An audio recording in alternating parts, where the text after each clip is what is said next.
Welcome to the Garden Show.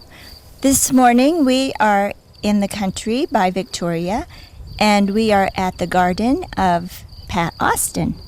And she is a multi-talented person. She has many hobbies, and she's good at many things. She's a seamstress and a cook and an artist and a photographer and on. But today we're going to talk about her garden. So welcome, Pat. Well, thank you, Linda. Would you like to come into my garden? Yes. This is an arbor my husband made for me years ago for Mother's Day, and now it's loaded down. I don't think we'll ever move it. But come on through to my perennial garden is where we put our special garden that we're going to talk about today. All right. So here we are in the garden. And I'm curious about how you found out about this Keyhole Garden. Well, in the wintertime, all the time actually, I love to surf the web. And I was doing it on gardens. And I pulled up all these images and found this interesting shot of a round garden that was raised. And so I went and clicked on it, and I went to the article, and they called it a Keyhole Garden. And I said, I've got to find out more about this, and found out. That's how I found out about this particular kind of garden, and I had never heard of it before. So it's very interesting. Well, is it ever? How did the concept get started for making these kind?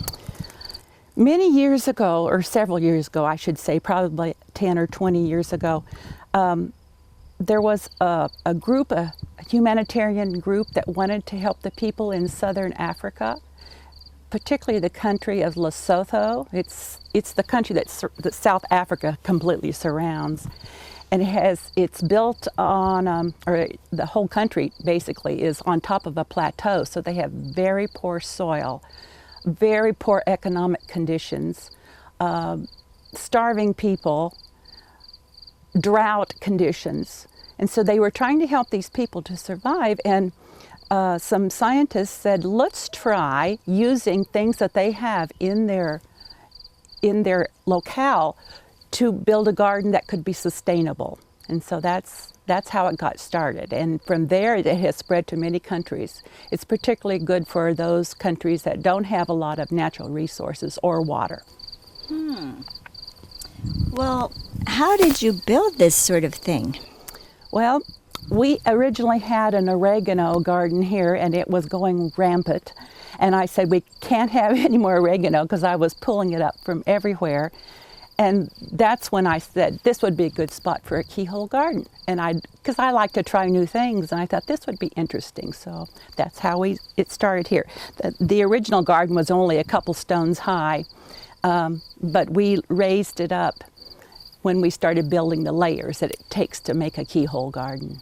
Well, tell us how it got its name, being a keyhole garden. Well, as you're sitting right there, if you took an overhead shot of this whole garden, it looks like one of those brass keyhole plates, that go over a key hole.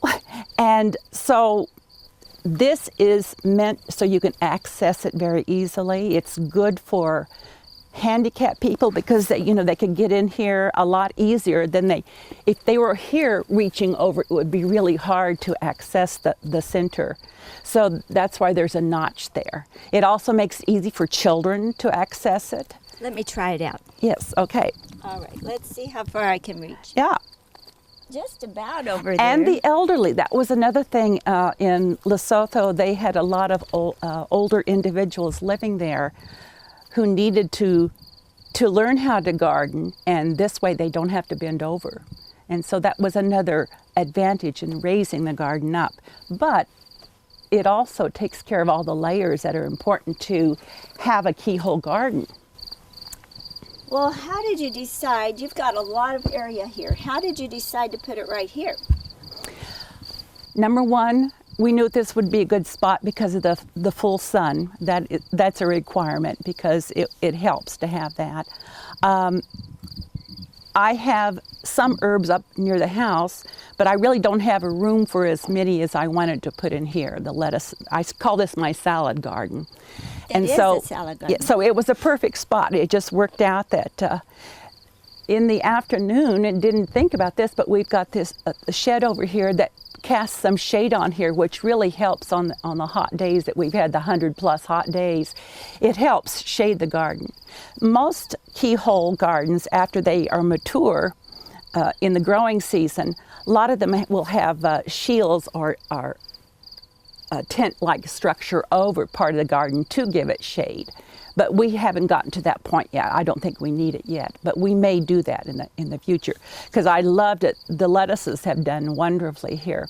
They so are doing beautiful. and having some shade in the afternoon helps them to stay that way.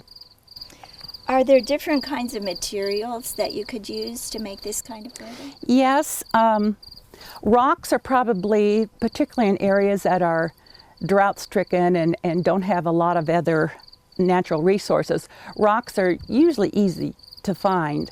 I think in Lesotho they used rocks, but some people have, since this idea has spread, have even used corrugated metal. They've recycled. I've heard about someone recycling an old boat that they didn't want anymore, really? a metal boat, and had put the layers in there to make a garden that was a little higher than ground level. Old stock tanks, watering tanks, those kinds of things have been used. I have also heard about people using bricks, recycled bricks, stacking them. Sometimes they put them in a herringbone pattern around so they won't fall out. And but one thing you're not supposed to use is like preserved timbers, like pressurized wood, like you have on fences, because of the chemicals that are used to preserve. That would leach out into the soil and probably not very healthy.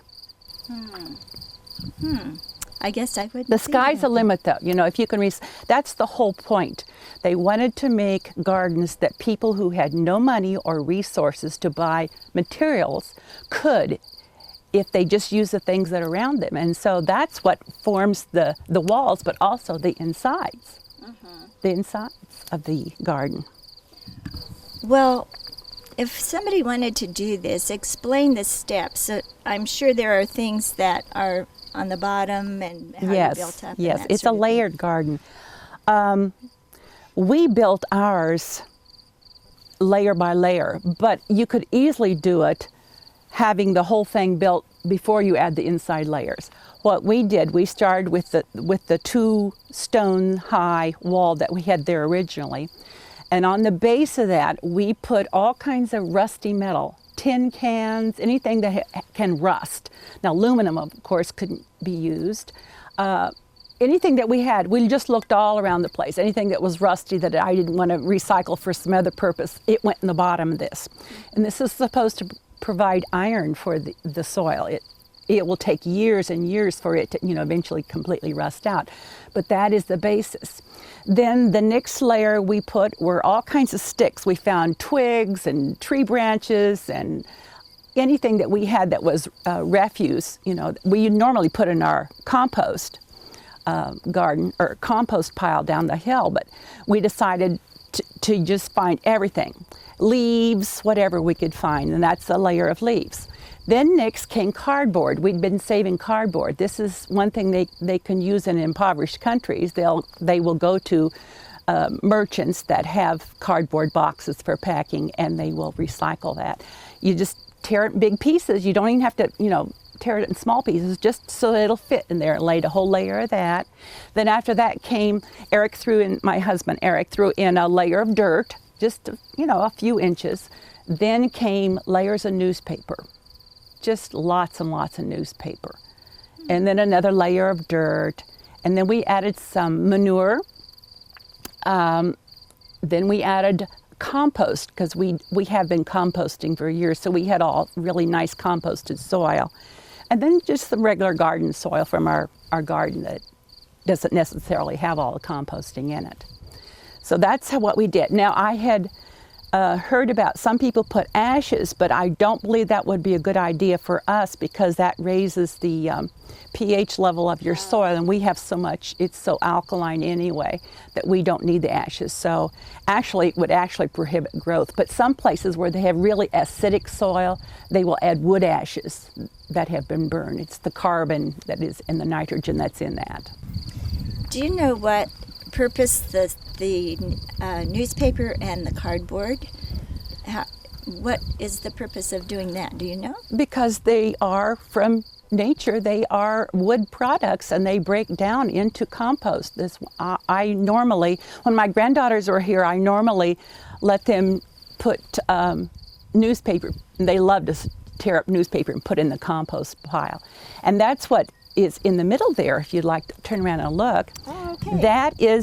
That goes all the way to the bottom of the garden, and that was put in first before we started the layers. This metal webbing or chicken wire kind of stuff around this iron post or iron supports. Yes. And then we just put in soil, compost, soil. We didn't put in there too many things that weren't broken down yet. That was mostly, to get it started, we put in fresh compost that had been just, newly finished. Mm-hmm. So, we haven't talked about that yet. Is this where you water it from? This is where, after the garden gets established, yes. Like I still have some seedlings coming up, so I do have to hand water them. But you're supposed to be forcing the roots to grow to the center. And it's also built, there's a slope. The dirt, was gonna mention that. Yes, the dirt around the compost center is higher than the soil out to the outside edge. So you're supposed to water only this once it gets established. And then the roots are forced to grow into that. That is also the reason why this is only 6.5 feet wide. If you get it too wide, then the plants will not flourish because they don't reach that center compost pile. We don't do this, but you can use gray water. They call gray water like when you're done washing your clothes or something. And I don't really have a good way to say that. But in countries where they don't have a lot of water, they reuse and recycle their water. So gray water can go in there too, in addition to if they don't have a lot of other watering, sources. And I was just thinking, if you made it bigger than this, then the people could not stand here. They'd still have to go around. Correct. In some families in Lesotho, I have heard about large families surviving nearly the whole year on 3 to 4 of these gardens. Wow. They will not just, plant one, they will have several. Mm-hmm. And then since they probably don't get the extreme temperatures that we get, it's more of a year-round thing for them, but it has helped them greatly. I'm sure it has.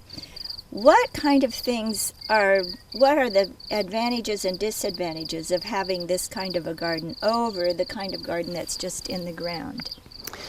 Well, I can see already, I had planted some lettuces up near the house in some pots that are not nearly as far along as this garden is. And one of the reasons is the stones retain heat during the day, and at night it keeps the soil warmer. So plants that benefit from having the soil warmer at night to either germinate or to grow, that is a helpful thing to have, compared to the garden that wouldn't have that capability. Another advantage is it's frankly a lot easier to take care of. And I can put in more plants closer together in soil that is very rich and is watered from a central source as opposed to out in the garden. Planting the plants closer also eliminates problems of weeds. The plants just crowd out any kind of weeds. And that's one thing I'm always fighting out. Out here in the country, I'm always fighting all kinds of seeds blowing from everywhere in the regular garden. Of course. And if you did get weeds, they would be a close proximity to pick them. Right. Yeah, it would be easy. It would be easy to tend. So far, it's been kind of fun. I also like the fact that it's aesthetically pleasing. I have planted some flowers. Yes, I have planted some flowers. There are a few marigolds making it. That might be one disadvantage. If you get a pest in here, they have a concentrated area to work on. So I've lost several marigolds. Marigolds are supposed to be the guardians of the garden, and they've been eaten. So I've had to replant. I see that. There are some that are straggly in here. Yes. Well, tell us what you have in here.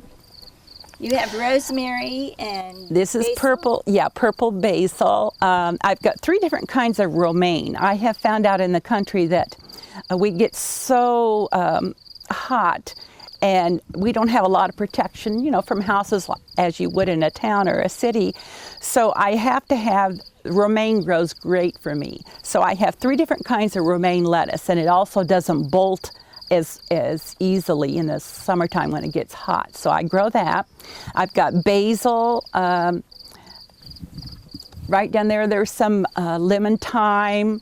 I've planted little beet seeds, and there's some coming up. And that's another thing I can easily, since I'm only doing a small group, I can easily plant other things. I intend to plant all season long. In other words, when something, like when the lettuce gives up, I'll probably plant in something there that I could harvest in the fall. So it's just been fun. It's just been an experiment for me, and it's been very interesting. Well, yes, it has. And you do lots of gardening otherwise, and so you have a new adventure right in the middle of your garden. That's right, that's right. I feel I'm probably a latent hippie or something, I don't know. Yes, I think so, Pat. It makes me feel, I love to do things the old-fashioned way, and this is a simple way, and this is an inexpensive way.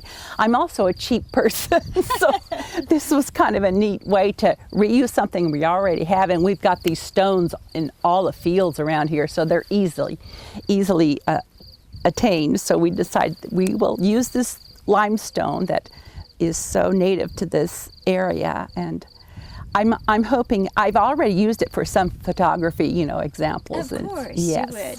I'm sure it's shown up in collages and all kinds of creative things that you do.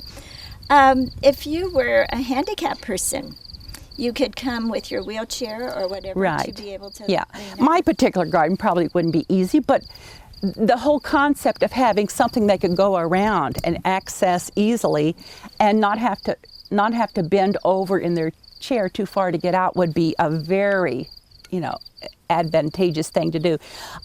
It also is, like I said, it's good for children. They can access it easily. And the elderly, I had mentioned that before, because I have found out it's getting harder to bend over and then, for a long period of time and stand up again. So this might be something for the future for me. Maybe this is an experiment for that reason. Well, whatever the case, it is a lovely example of your adventuresome soul.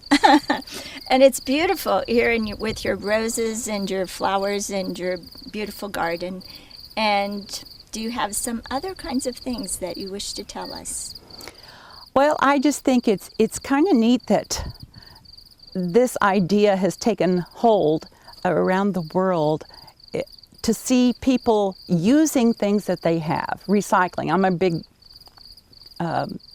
person for recycling, and I think that is one of the wonderful things I think I can see about this garden. But I can see someone doing it just because it's an easy garden to take care of. I water it now where the seedlings are, but a lot of the time I will just water this for the plants that are already mature. The other neat thing is that I put fresh compost. We save our composting material in the kitchen in a stainless steel canister, and then when it's full, we just come out and dump it out here, and sometimes we mix it up with what's in there a little bit, or just add some fresh grass clippings to the front or to the top of it. So that's also nice, because our composting garden is way down the hill, so now I don't have to go so far to get rid of that compost. So are you planning to make another one of these, or what would you do different if you did plan to make one? I haven't told my husband this, but I would love to do another one. A surprise closer for Eric. to the house, so that way I could do a lot of my fresh herbs, right outside my porch door, and I could just go clip them. I have a few things up there now in pots, but not to the extent that I could have. So I'm thinking about, I don't know if it would be as tall as this. This is another advantage, it also would keep the rabbits at bay. Up there, I have tall rabbits, evidently, because they will stand on their hind legs and nibble at the lettuces and the herbs that are up there. But I think this, if it was taller than my pots, I don't think the rabbits would be able to do this, or get up to this. Well, thank you very much for sharing your lovely garden, and you've been a wonderful guest. Well, I've enjoyed sharing it with you, and I'm glad you came to visit me, Vincent here. Thank you for watching the Garden Show, and tune in next time for another lovely garden.